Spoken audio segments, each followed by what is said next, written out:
Everyday regularly, today tomorrow after tomorrow, একবার until my death রোজা continue করবো, রোজা ভাঙবো না। রোজা খুব ভালো আমল না? প্রতিদিন রোজা রাখবে। আরেকজন বললো যে আমি এখন থেকে সারা রাত জেগে নামাজ পড়বো, নো ঘুম, হ্যাঁ, কোনো ঘুম নাই, একটারা খালি নামাজই করবো। কত ভালো কাজ না? আরেকজন বললো যত যায় ঝামেলা, কামাই রোজগার, এটা সেটা, এগুলি বিয়ে ব্যবসাদি করলে, ছেলে বিয়ে হইলে এগুলি ঝামেলা হয়, দরকার নাই। আমার যৌনতা, আমার কামনা, আমার বাসনা, এটাকে দুমড়ে মুচড়ে চিপে একদম একাকার করে ফেলবো। কোনো বিয়ে শাদী নেই, কোনো ছেলে মেয়ে নেই, খালি আবাদত করবো, সারাদিন রোজা, সারা রাত নামাজ। তো নবীজির স্ত্রীরা মনে করলেন কত ভালো তারা, আর যেমন নবী তেমন সাহাবী। এরপরে নবী যখন বাড়িতে আসলেন তখন বললেন যে আপনার 3 সাহাবী এসেছিলেন, তারা তো এমন সুন্দর প্রতিজ্ঞা করছে, কত ভালো। শুনেই নবীজি সাল্লাল্লাহু আলাইহি সাল্লাম রাগে অগ্নিশর্মা হয়ে গেলেন। এরপরে লোক পাঠাইলেন, দেখো তো এরকম 3টা লোক, এরা কোথায়? যখন এদের আলো হবে আসে, নবীজি চেহারা দিকে, হায় আল্লাহ, নবী তো সাংঘাতিক, আবার রাগান্বিত অবস্থায় আছেন। এরপরে নবীজি জিজ্ঞাসা করলেন যে আনতুমুল্লাযীনা কুলতুম কাযা ওয়া কাযা, তোমরা এরকম এরকম কথা বলছো? বলে ইয়া রাসূলুল্লাহ আল্লাহি মা আরাদনা ইল্লাল খাইর, ও আল্লাহর নবী, আমরা তো খারাপ কিছু বলি নাই, আমরা তো ভালোই চেয়েছি। তখন নবীজি বললেন, শোনো, ওয়াল্লাহি ইন্নী লা আখশাকুম লিল্লাহি ওয়া আত্তাকুম, আল্লাহর কসম করে বলছি, আল্লাহকে আমি যত চিনি জানি, আল্লাহকে আমি যতটা ভয় করি, তোমাদের কারো পক্ষে ততটা চিনা জানা এবং আল্লাহকে ওরকম ভয় করা কিনা সম্ভব নয়। সেই আমি নবী বিয়ে শাদী করি, আবার সংসার পরিচালনা করি, রাতে নামাজ পড়ি, আবার ঘুমাই, তারপরে হইল রোজা রাখি, আবার রোজাও ভাঙি। ফামান রাগিবা আন সুন্নতি ফালাইসা মিন্নি, এই যে আমার আদর্শ, এই আদর্শ থেকে যে একটু চুল পরিমাণ সরে যাবে, সে আমি নবীর দলভুক্তই না। তাহলে নবীজি সাল্লাল্লাহু আলাইহি ওয়াসাল্লাম তাদের এত অতিরিক্ত ইবাদত, এটাকে কি করলেন না? অনুমোদন করলেন না। অতএব দিন ধর্মের কোন বিষয়েও বাড়াবাড়ি করা, আল্লাহকে আপনাকে একসাথে খালি নামাজ দিছে, হ্যাঁ, আল্লাহ সুবহানাহু ওয়া তাআলা ফজর নামাজ 10 মিনিটের দিয়ে এরপরে 8 ঘন্টা গ্যাপ দিয়েছেন, হ্যাঁ, জোহরের পরে আবার 4 ঘন্টা গ্যাপ দিয়েছেন, আসরের পরে আবার 2 ঘন্টা গ্যাপ দিয়েছেন, মাগরিবের পরে 1.5 ঘন্টা 2 ঘন্টা গ্যাপ, এশার পরে আবার 8 ঘন্টা গ্যাপ। হ্যাঁ, আল্লাহ কি বলছেন না সারাক্ষণ খালি ইবাদতে লেগে থাকো? আল্লাহ এটা বলেন নাই, আল্লাহ এটা চানও না। আল্লাহ জানেন, আল্লাহ আপনাকে এমন করে সৃষ্টি করছেন, আপনি বুজুর্গ হন, ওলি হন, আলেম হন, জালেম হন, হুজুর হন, মজুর হন, যাই হন না কেন, you have your pit, you have your pet. হ্যাঁ, পেট পিট আছে নাকি নাই? খাওয়া লাগবে নাকি লাগবে না? রোজা রাখার পরে ইফতার করা লাগে নাকি লাগে না? সেই জন্য আল্লাহ বলছেন নামাজ শেষ, যাও জমিনে বেরিয়ে পড়ো, কামাই রোজগার করো। কামাই রোজগার করা কি খালি বৈষয়িক কাজ? এটা তো ইবাদত। চাকরি করা কি খালি বৈষয়িক কাজ? না, ইবাদত। আমরা বুঝি না দেখে ইবাদত হয় না, বুঝলেই ইবাদত, ঠিক না? ঘুম কি খালি নিছক আরামের বিষয়? ঘুম ইবাদত, বুঝি না দেখে ইবাদত হয় না। আপনি ওযু করে, দোয়া পড়ে, ডাইন কাতে আল্লাহর নাম নিয়ে নেক নিয়তে ঘুমায় যান, 8 ঘন্টা ঘুমাইলেন, 8 ঘন্টা ইবাদত, সুবহানাল্লাহ। হ্যাঁ, নেক নিয়তে বিসমিল্লাহ বলে ডাইন হাত দিয়ে খান, অল্প খান, পেটটাকে 3 ভাগে ভাগ করেন, 1 ভাগ পানি, 1 ভাগ খানা, আর 1 ভাগ খালি। হ্যাঁ, নবীর সুন্নাহর জন্য নবীজি এরকম বলেছেন।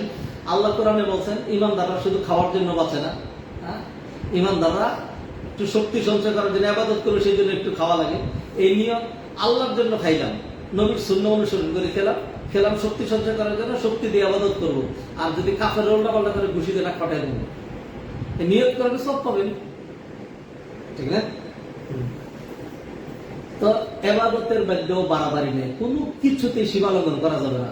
ঠিক তদ্রুপ নবীজির ভালোবাসায় সীমালঙ্ঘন করা যাবে না। নবীজির ভালোবাসে কি সীমালঙ্ঘন?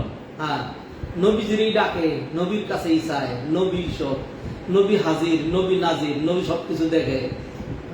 তাইলে আল্লাহ কি করবেন নবী যদি সবকিছু করে? বুঝেন নাই? এইগুলি ভারসাম্যহীন, এগুলি বাড়াবাড়ি, এগুলি সীমাতিরিক্ত।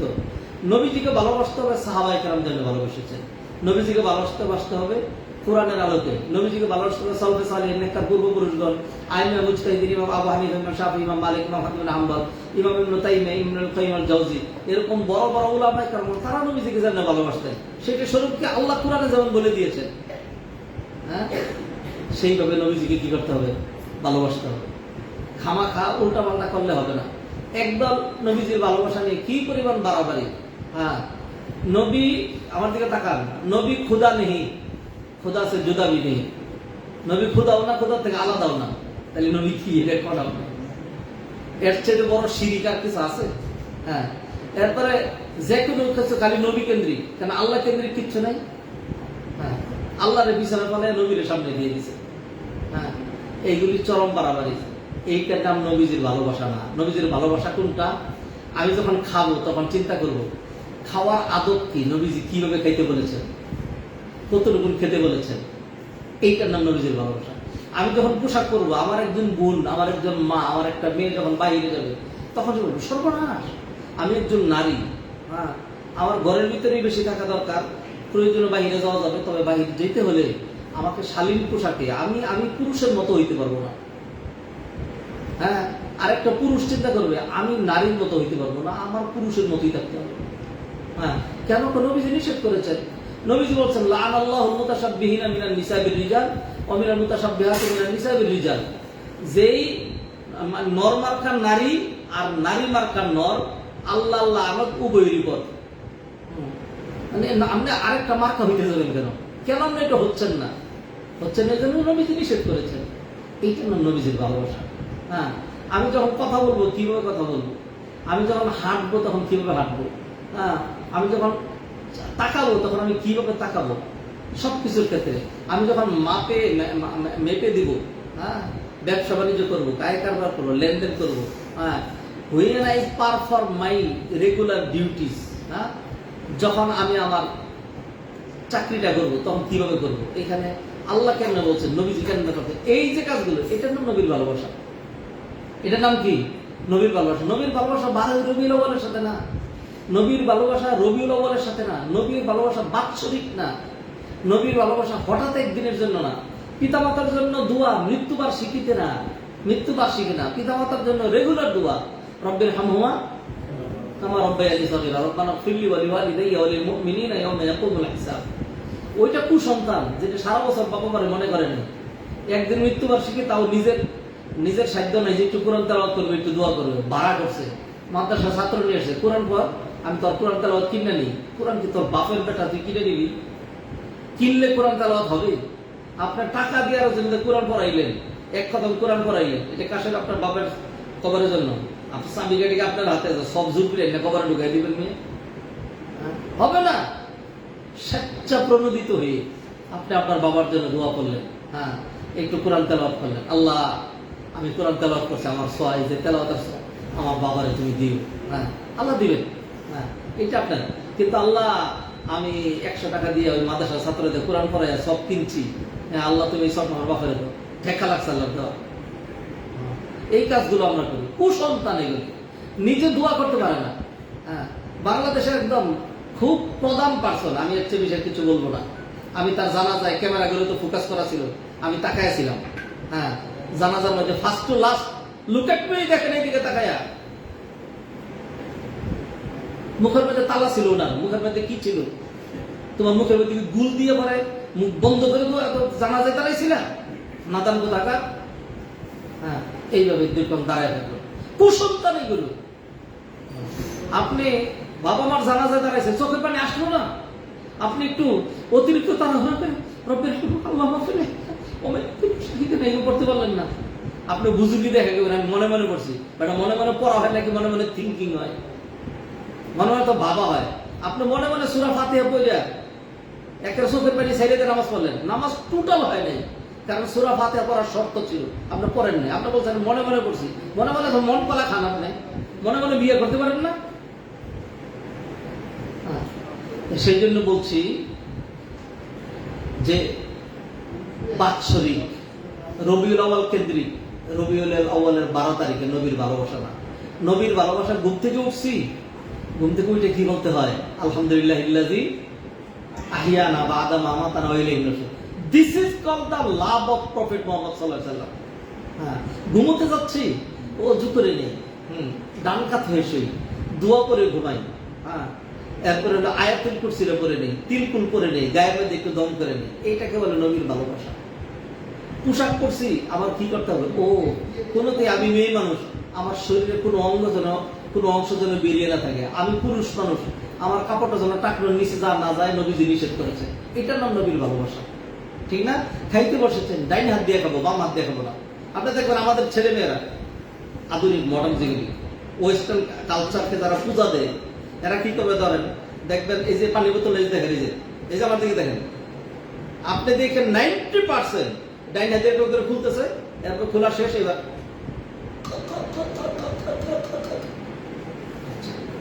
কি কোত্থেকেই জানুয়ারি আমরা আমদানি করলাম। এটা নবীর ভালোবাসা না। নবীর ভালোবাসা কি, ধরেন খুললাম, ডাইন হাতে বাম হাত খুললাম, খোলার পরে এবার সুন্দর করে ডান হাত দিয়ে একটু খেলাম, রেস্ট নিলাম, আবার একটু খেলাম, রেস্ট নিলাম। ইমানদারও খায়, জানোয়ারও খায়, পার্থক্য কোন জায়গায়?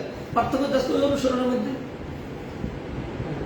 প্রতিটা জিনিস আপনি যখন এটা ভাববেন যে আমি এই কাজটা করবো, কিভাবে করব, কার জন্য করব, কেন করব, তখন আপনার অ্যান্সার যদি এটা আসে কোরআনের নির্দেশ, হাদিসের নির্দেশ, নবীজি করেছেন, আল্লাহ করতে বলেছেন, আল্লাহর জন্য, এইটার নাম নবীর ভালোবাসা।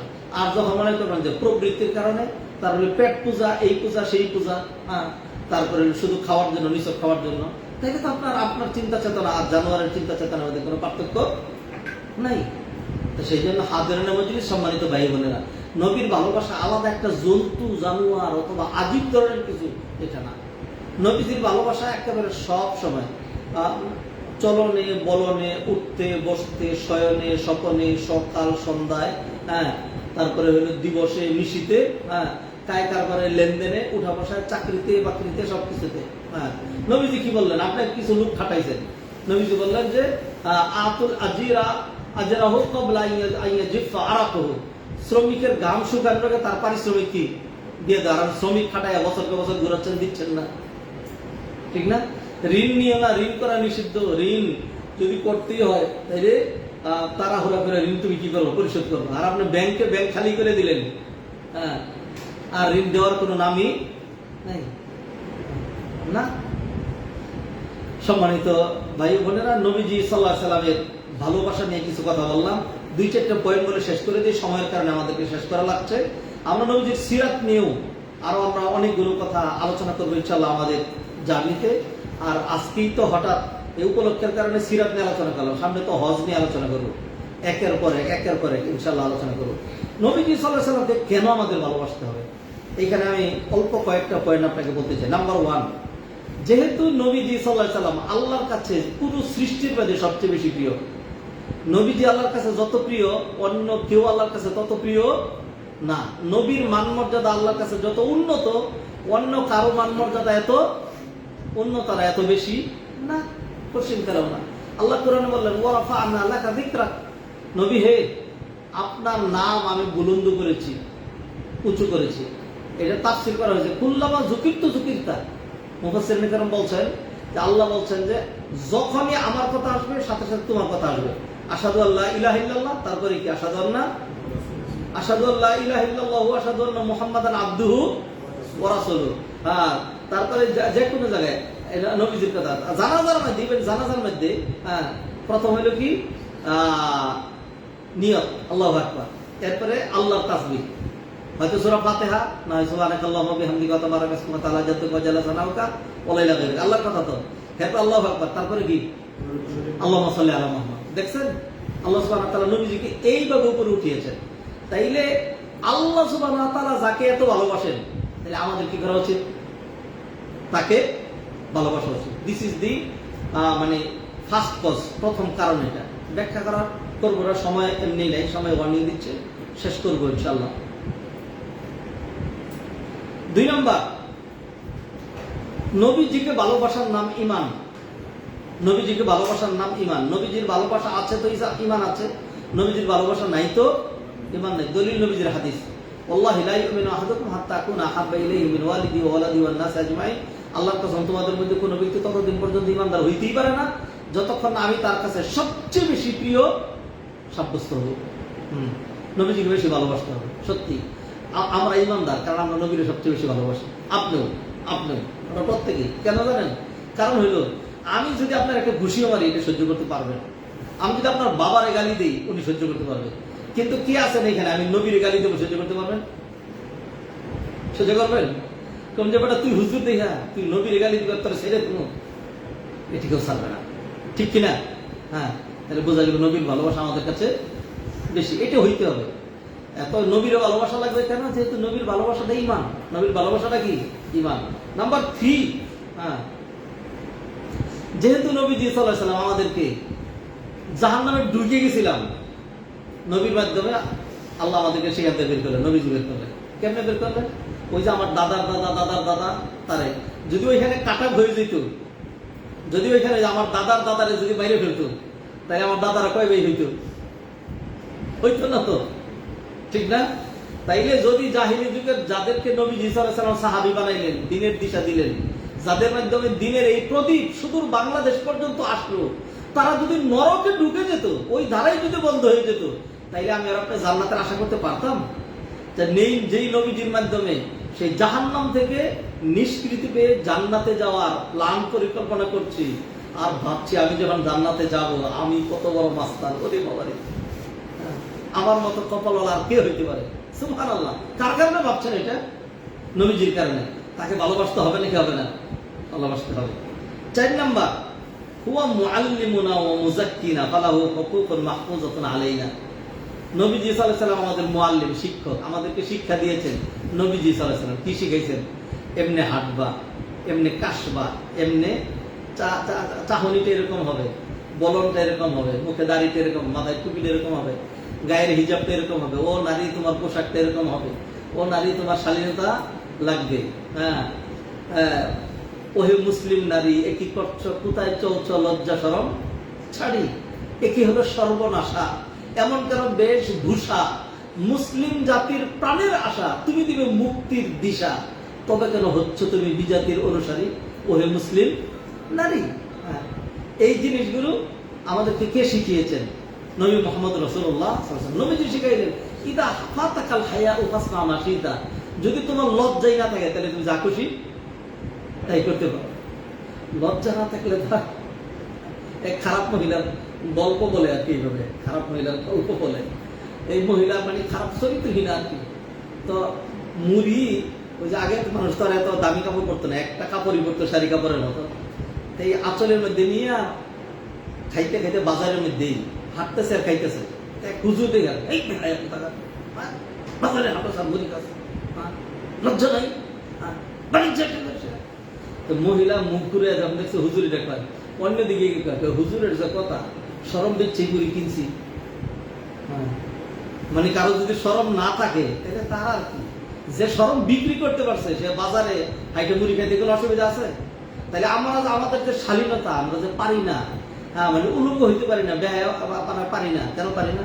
কারণ আমাদেরকে এই আদর্শটা কে শিখিয়েছেন? ইউরোপে থাকতে আমি আমার বোনদেরকে বলতাম, অনেক বোনেরা একটু মডার্ন হয়, গায়ে উড়নাটা ছেড়ে দেয়, তা সামার সিজনে আমি বলতাম যে এই বোনেরা, ডুনার পারে দেখছেন পুরো ডুনার পর সাদা হয়ে গেছে, কিন্তু সাদা বুঝছেন, মানে যখন সামার সিজন আসে তখন তো ইউরোপের সব কাপড় চোপড় বুঝলে এমনি তো সাদা না একবারে। হ্যাঁ, পরে দেখা যায় মাশাআল্লাহ মোটামুটি জন্মদিনের ড্রেসে, হ্যাঁ, ভাই বোন আত্মীয় স্বজন গেতি গোষ্ঠী পাড়া প্রতিবেশী ছোট বড় ইয়াং কিশোর, আপনি যত রকম বলেন সব একসাথে আছে। আরো এমন এমন জায়গা আছে সেখানে সুতাও নেই গায়ের মধ্যে, এরকম হইতে পারে। তা আমি বলি যে ও আমার বোন, আপনি যে ওই দলে যাইতে চাচ্ছেন আমাদের দল থেকে বেরিয়ে, পরে তো 2 রোগের পাড়া দিয়ে মাঝখানে বেরো মরবেন কেমনে? আপনি ওর মতো এরকম হইতে পারবেন? যদি পারেন তাহলে যান, পায়জামাটা খুইলা আর গায়ের জামাটা খুইলে শুয়ে পড়েন ওদের সাথে, পারবেন? আপনি যদি পারবেন তাহলে খামাখা উড়নাটা ছাড়লেন কেন? উড়নাটা ছাড়লে তো আপনি আমাদের দল থেকে বেরিয়ে যাচ্ছেন। একটা দলই থাকেন, অত নিচে নামতে পারবেন না, একটু উপরেই থাকেন। এগুলো আমার প্র্যাকটিক্যাল দেখা অভিজ্ঞতা থেকে সেই কথাগুলো বলছি। অতএব এই যে লজ্জা শরম, এটা কে শিখিয়েছেন আমাদেরকে? নবী মুহাম্মদ রাসূলুল্লাহ সাল্লাল্লাহু আলাইহি ওয়াসাল্লাম। অতএব যিনি আমাদের এত বড় শিক্ষক, যিনি আমাদেরকে এত শালীনতা, ভদ্রতা, জেন্টালিটি, আধুনিকতা, রিয়েল মডার্নিজম যিনি আমাদেরকে শিক্ষা দিলেন, তাকে ভালোবাসবো না তো সৈয়দ আলীর ভালোবাসবো না? এটা নবীজিকে ভালোবাসার আরেকটা কারণ। নবীজিকে আরো কেন ভালোবাসবো? কারণ হলো নবীজি তিনি যে আমাদেরকে অনেক বেশি ভালোবাসতেন। হ্যাঁ, আমাদের কষ্ট হবে, আমাদের ক্ষতি হবে, এটা নবীজি সহ্য করতে পারতেন না।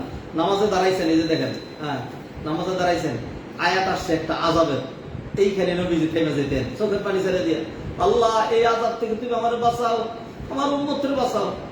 তেলাওয়াত করতেছেন, আয়াত আসছে একটা নিয়ামতের, এইখানে থেমে যেতেন, থেমে গিয়ে বলতেন যে ও আল্লাহ, এই নিয়ামত থেকে আপনি আমারও বঞ্চিত করেন না, আমার উম্মতরেও বঞ্চিত করেন না। একজন মাত্র মানুষ আপনি, একজন, only single one person, যিনি কিয়ামতের দিন শুধু এই কথাটা বলবেন যে উম্মতি উম্মতি, আর বাকি দুনিয়ার সকল মানুষ বলবেন নাফসি নাফসি, আমার কি হবে, আমার কি হবে। আর নবীজি কি বলবেন? উম্মতি উম্মতি, আমার উম্মতে কি হবে। তো যিনি আমাদের জন্য এত টান, আমাদেরকে এত ভালোবাসে, ভালোবাসার বিনিময়ে কি দিয়ে দিবেন? ভালোবাসার বিনিময়ে কি হয় বলেন দেখি? ভালোবাসা। পথে নবীজিকে কি করতে হবে? ভালোবাসতে হবে। কোরআনে আল্লাহ, কোরআনে আয়াত শুনেন, লাকাদ জাআকুম রাসূলুম মিন আনফুসিকুম আজিজুন আলাইহি মা আনিতুম হারিসুন আলাইকুম বিল মুমিনিনা রাউফুর রহিম। এমন রাসূল তোমাদের মধ্যে থেকে এসেছেন, রাসূল আজিজুন আলাইহি মা আনিতুম, তোমাদের কষ্ট হবে এই বিষয় তার কাছে অনেক বড় সর্বনাশ, আমার উম্মতের জন্য কষ্ট না হয়। হারিসুন আলাইকুম, তোমাদের জন্য তিনি খুব লোভী। বিল মুমিনিনা রাউফুর রহিম, মুমিনদের জন্য তিনি দারুণ ক্ষমাশীল, রাহিমুন অনেক দয়ালু। অতএব সেই নবীকে ভালোবাসতে হবে, এই নবীজিকে ভালোবাসতে হবে। আচ্ছা, তারপরে আরেকটা, কেন নবীজিকে ভালোবাসতে হবে? তার সাথে জান্নাতে থাকার জন্য, তার সাথে জান্নাতে থাকার জন্য। এক ব্যক্তি নবীজিকে এসে জিজ্ঞাসা করে, ইয়া রাসূলুল্লাহ মাতা সাআ, কিয়ামত কখন হবে? তো নবীজি সাল্লাল্লাহু আলাইহি সাল্লাম রাগ করলেন, দমক দিলেন, বলেন ওয়াইলাক ওমা যাআদাত তালা, দিক তোমারে, জান্নাতের জন্য ইয়া কিয়ামতের এত কি বেশি প্রস্তুতি হয়ে গেছে, জানতে আসছো কিয়ামত কখন হবে। কিয়ামতের কথা বেটা আমি নবীও জানি না, জিবরাইলও জানে না, এটা আল্লাহই জানে। আর তুই বেটা আমাদের জিজ্ঞাসা করতে এসো কিয়ামত কখন হবে, এত কি বেশি নামাজ হয়ে গেছে, রোজা হয়ে গেছে, প্রস্তুতি হয়ে গেছে। নবীজি এইভাবে রাগ করলেন, দমক দিলেন। এখন ওই লোক জবাবে বলে, মা আদাতুলাহা শাইআ, ও আল্লাহ রাসূল, কিয়ামতের কোনো প্রস্তুতি নেই, আমার মাত্র খালি দুইটা জিনিস আছে। কয়টা? দুইটা। গায়রান্নি উহিব্বুল্লাহ ওয়া রাসূলা, আমি আল্লাহরে ভালোবাসি এবং আল্লাহ নবী মুহাম্মদ অর্থাৎ আপনাকে আমি অনেক ভালোবাসি। নবীজি সাল্লাল্লাহু আলাইহি সাল্লাম সাহাবীরা টান দিয়া বুকের সাথে জড়ায় ধরে বলেন যে ডোন্ট ওয়ারি, তোমার কোনো টেনশন নাই, আমি তোমার কিয়ামত কখন হবে এটা জবাব দিতে পারলাম না, কারণ এটা আমার বিষয় না, এটা কার বিষয়? আল্লাহর বিষয়। তবে তোমার আমি একটা সুসংবাদ দিচ্ছি, আল মারউ মা মান আহাব্বা, তুমি যেহেতু আমাকে ভালোবেসেছো, অতএব তোমার হাসরটা কার সাথে হবে? আমার সাথেই হবে। অতএব নবীজির সাথে যদি হাসর চাই, তাহলে কি করতে হবে? নবীজিকে ভালোবাসতে হবে। আচ্ছা, নাম্বার 7, নবীজির মধ্যে আল্লাহ এমন এমন বৈশিষ্ট্য দিয়েছেন, বংশের দিক দিয়ে সবচেয়ে সেরা। চেহারার দিকে তাকাইলে সে চেহারা আমরা দেখে গেছে, সাহাবীরা সবাই এরকম হয়ে পাগল করা হয়ে থাকতেন, আরে এটা জান্নাতের চেহারা। ব্যবহার কথা শুনলে ওরে এত সুন্দর কথা কারো হয় না। সব দিক দিয়ে, বংশের দিক দিয়ে সেরা, চরিত্রের দিক দিয়ে, আচার আচরণের দিক থেকে, ক্ষমার দিক থেকে, বদান্যতার দিক থেকে, আখলাকের দিক থেকে, ক্যারেক্টারের দিক থেকে, ইথিক্সের দিক থেকে, নীতি নৈতিকতার দিক থেকে, সব দিক দিয়ে সেরা। তার কে ভালোবাসে না? আচ্ছা, তারপরে হলো নবীজির ভালোবাসলে আল্লাহর ভালোবাসা পাওয়া যায়। আল্লাহর ভালোবাসা লাগবে নাকি লাগবে না? আল্লাহ বলছেন কুল ইন কুনতুম তুহিব্বুনাল্লাহ, নবী ঘোষণা করেন তোমরা যদি আল্লাহরে ভালোবাসতে চাও, মানে আল্লাহরে ভালোবাসতে চাও মানে আল্লাহর ভালোবাসা, আল্লাহর এই জন্য ভালোবাসে যে আল্লাহ ভালোবাসেন। তা আল্লাহ গাইডলাইন দিলেন ফাত্তাবিউনি, তাহলে একটাই, সেটা হলো নবীর অনুসরণ করো। তো নবীর অনুসরণ মানে তো নবীর ভালোবাসা। নবীজি হাদিসে মূলনীতি দিয়েছেন, মান আহাব্বা সুন্নতি ফাকাদ আহাব্বানি, যে আমার সুন্নাহকে, আমি নবীর আদর্শকে যে ভালোবাসলো সে প্রকৃত আমাকে ভালোবাসলো। ওমান আহাব্বানি কানা মাই ফিল জান্নাহ। তাড়াহুড়া করে অল্প কয়েকটা কারণ বললাম কেন নবীজিকে এত ভালোবাসা লাগবে। আচ্ছা, 3টা উদাহরণ দিব সাহাবায়ে কেরাম নবীজিরে কেমন ভালোবাসতেন, খুব তরিগরি। একটা হলো সাওবান রাদিয়াল্লাহু তাআলা। সাওবান রাদিয়াল্লাহু তাআলা নবীজির অনেক ভালোবাসতেন। একদিন হঠাৎ করে পাগলের মতো দৌড়ায় নবীজির কাছে আসছে। আসার পরে নবীজি তাকায় দেখেন চেহারা বিবর্ণ, ফ্যাকাশে হয়ে গেছে। সাওবান, বিষয় কি? তুমি কি অসুস্থ?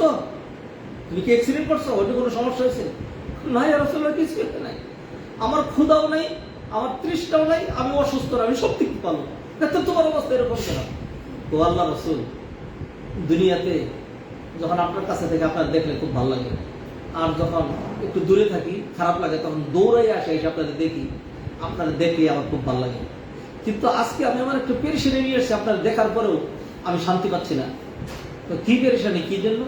বললো যে ইয়া রাসূলুল্লাহ, আমি আমি আমি ভাবতেছিলাম যে দুনিয়াতে পেরেশানি লাগলে নবীজিকে দৌড়তে দেখি, তখন আমার খুব ভালো লাগে। তখন কি লাগে? ভাইয়েরা বোনেরা, উদাহরণ দেই, আমাদের প্রত্যেকেরই জীবন যৌবন তো গেছে, এখন না একটা বয়সে আসছে। কেউ যদি কাউকে ভালোবাসে, ছেলে মেয়েকে অথবা মেয়ে ছেলেকে, দেখবেন পাগল পারা হইয়া বাপ মা ভাই বোন জেম এই দমকি সব পালাইয়া রাস্তার কিনারে গিয়ে ওইখানে দাঁড়ায় থাকে যে আমি যারে ভালোবাসি সে সকাল 9:30 এদিক দিয়ে স্কুলে যাবে, তার এক নজর দেখবো। মানুষের অবস্থা তো এরকম। সাওবান রাদিয়াল্লাহু আনহু এরকম পাগলামি করতেন নবীজির জন্য, তার রিয়েল ভালোবাসা ছিল। তো সাওবান চোখের পানি ছেড়ে দিয়ে বলছে, ইয়া রাসূলুল্লাহ, কিন্তু আমি হাঁফায় যাচ্ছি, আমার চেহারা বিবর্ণ হয়ে যাচ্ছে, আমার শ্বাস আমি সংবরণ করতে পারছি না। কিসের জন্য? যে এই টেনশনে যে আপনি তো নবী, আপনি নিশ্চিত জান্নাতে যাবেন, জান্নাতে আপনার আলা মাকাম। আল্লাহ যদি আমারও জান্নাতে দেয়, হ্যাঁ, জাহান্নামে গেলে তো আপনার দেখবই না। আর যদি জান্নাতে আল্লাহ দেন, তাইলে কোথায় আমার জান্নাত আর কোথায় আপনার জান্নাত? আমি তো জান্নাতে গেলেও আপনার আমি দেখবো না। এই জন্য আমার চেহারা এরকম বিবর্ণ হয়ে গেছে, ফ্যাকাশে হয়ে গেছে। তখন নবীজি কি জবাব দিবেন? এই সাওবানের এরকম ভালোবাসায় নবীজি জবাব দিতে পারছিলেন না। জবাবটা আল্লাহ সুবহানাহু ওয়া তাআলা পাঠিয়ে দিলেন আকাশ থেকে। ওয়া ইউতিল্লাহ ওয়া রাসূলা ফাউলাইকা মা'আল্লাযীনা আন'আমা আল্লাহু আলাইহিম মিনান নাবিয়্যিনা ওয়াস সিদ্দীকিনা ওয়াশ শুহাদা'i ওয়াস সালিহিনা ওয়া হাসানা উলাইকা রাফীকা। আল্লাহ জানাই দিলেন যে যে আল্লাহ এবং তার রাসূল আনুগত্য করবে তার হাসর হবে নবীন, সিদ্দীকিন, শুহাদা, সালেহিনদের সাথে। সুবহানাল্লাহ। তাহলে নবীজিকে ভালোবাসা লাগবে নাকি লাগবে না? সাওবান রাদিয়াল্লাহু আনহু এইভাবে নবীজিকে ভালোবাসতেন। 2 নম্বর উদাহরণ, একজন সাহাবী যাকে কাফেররা জুলুম করে শহীদ করে দিয়েছে, হত্যা করে দিয়েছে। যায়েদ ইবনে দাহিন্না, যখন তাকে হত্যা করা হবে, কুরাইশরা সবাই একত্রিত হয়েছে, তারা একটা জায়গায় নিয়ে আসছে, এখন তারা জবাই করবে, এরপরে শুলে চড়াবে তাকে। এই মুহূর্তে কাফেরদের যে লিডার আবু সুফিয়ান, তখনও রাদিয়াল্লাহু আনহু হয় নাই, মুসলমান হয় নাই, মক্কা বিজয়ের পরে মুসলমান হয়েছে। তার হাতে মক্কা নিয়ন্ত্রণ। বলল এই যায়েদ ইবনে দাহিন্নারে, উনশিদুকাল্লাহ ইয়া যায়েদ, হে যায়েদ, আল্লাহর কসম দিয়ে বলছি, তুই শুধু বলবি, এই কথায় রাজি হবি যে তোর জায়গায় এখানে মুহাম্মদ, এতে তুই খুশি। খালি এই কথাটা বলবি যে ঠিক আছে, আমার জায়গায় মুহাম্মদ হইলে আমি খুশি। তাইলে তোর নিরাপদে তোর বাড়িতে, তোর বউয়ের কাছে, তোর ফ্যামিলির কাছে দিয়ে আসবো। আমি লিডার দায়িত্ব নিয়ে বলছি, আল্লাহর জাতের কসম দিয়ে বলছি। যায়েদ ইবনে দাহিন্না নিজের জানের চিন্তা না কইরা উল্টা হুঙ্কার দিয়ে বলে, ওয়াল্লাহি, আল্লাহর কসম করে বলছি, কিসের তুই আমার এই লোক দেখাচ্ছে, আমার ফ্যামিলির কাছে দিয়ে আসবি, আর নবীর এইখানে? নবী এইখানে না, নবীজি যেইখানে আছেন মদিনায়, নবীজি ওইখানেই। নবীজির গায়ে একটা কাটার খুসা লাগবে, এতে নবীর কষ্ট হবে, এর বিনিময়ে আমার জানটা বাইসে যাবে, আমি ওইটাও সহ্য করবো না। আমার জানটা চলে যাক, তবু নবীর গায়ে কাটাও না বিদুক। দেখছেন, এইগুলি ছিল নবীজি ভালোবাসা। আমরা কি করি? যত সামান্য কারণেই দাড়িটা ছেঁচে ফেললাম, হিজাবটা ছেড়ে দিলাম, সুদটা খেয়ে ফেললাম, তারপরে উল্টা পাল্টা করে ফেললাম। কিসের কারণে? কারণ নবীর ভালোবাসা তো আমাদের কাছে নাই। যদি থাকতো বলতাম যে দূর পুরো দুনিয়া একদিকে, আমার নবীর সুন্নাহ একদিকে। কারণ নবীর ভালোবাসা তো এইটাকেই বলে, ঠিক না? লাস্ট উদাহরণ, একজন মহিলা, আমাদের মায়েরা বোনেরা খেয়াল করবেন, একজন মহিলা উহুদের যুদ্ধে 70 জন সাহাবী শহীদ হলেন। ওদের একটা যুদ্ধেই যেখানে মুসলমানদের বিপর্যয় ছিল, আর বাকি সমস্ত যুদ্ধে আল্লাহ মুসলমানদেরকে কি দিয়েছেন? বিজয় দিয়েছেন।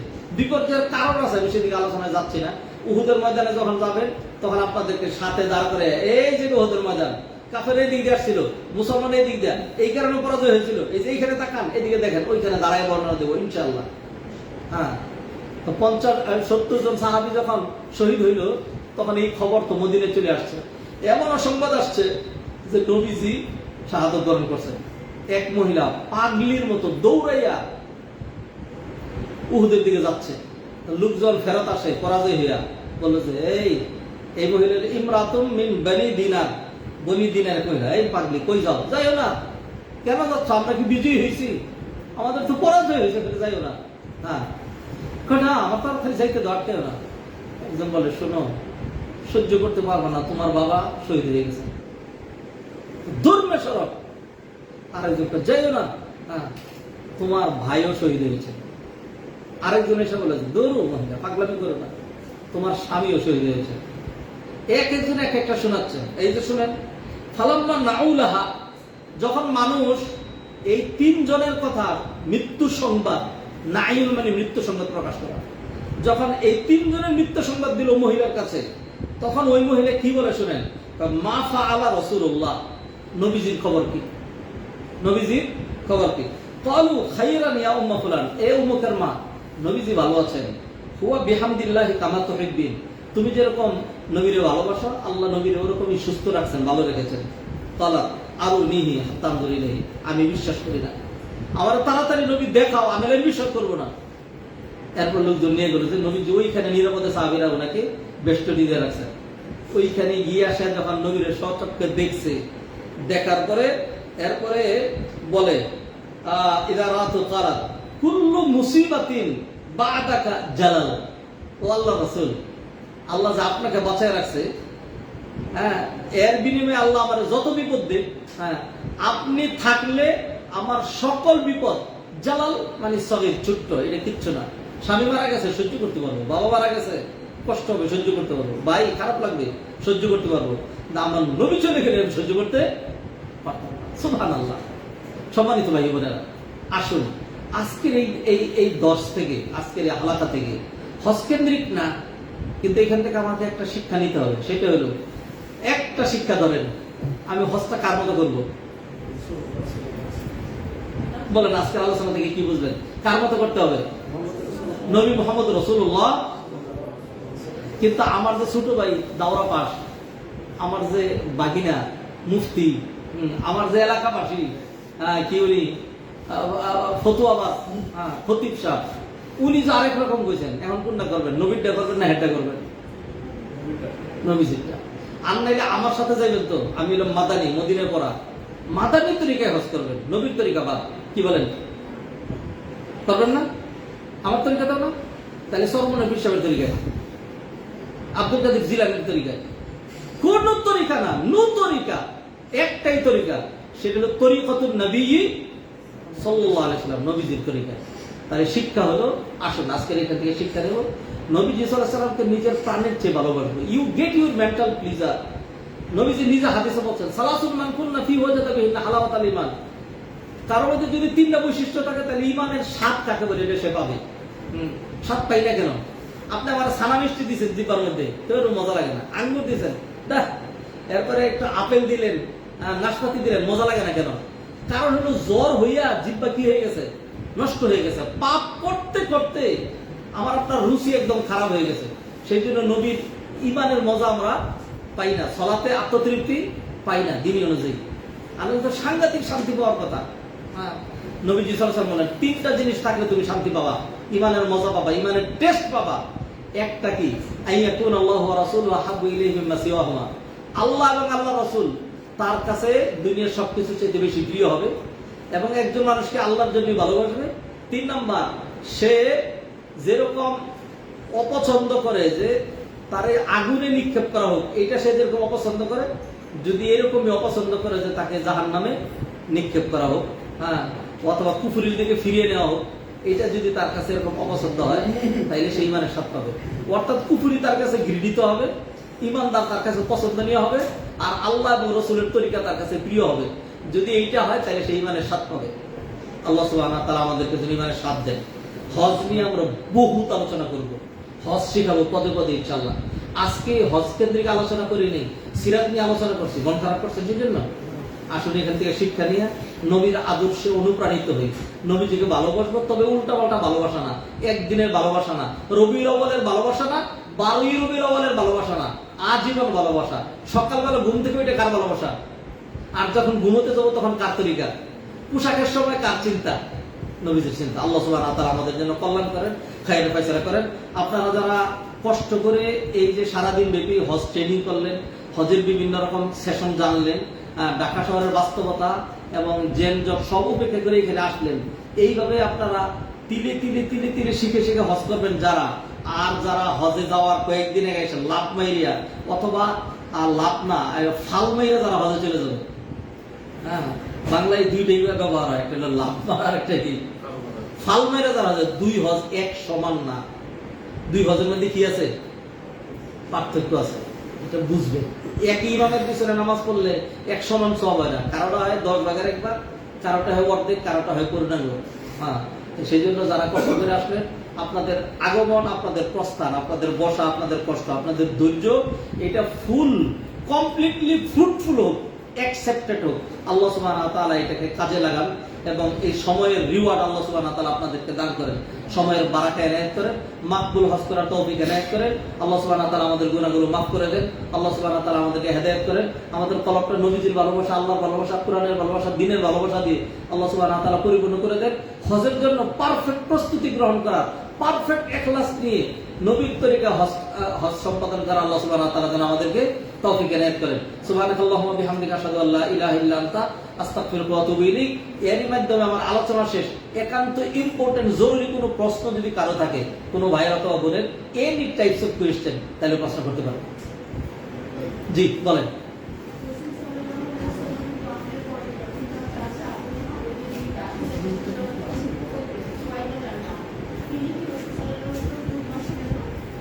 দুধ বাছিলেন, হ্যাঁ, নবীজিকে দুধ পান করেছেন। জি আরেকটু বলেন।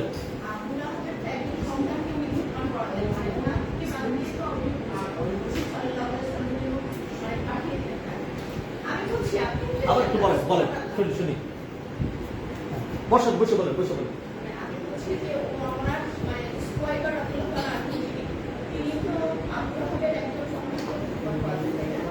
হ্যাঁ,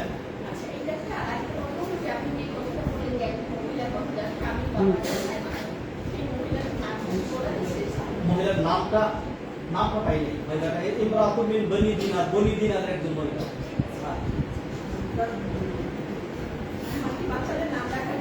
আচ্ছা ঠিক আছে, ইনশাআল্লাহ আমি তালাশ করব।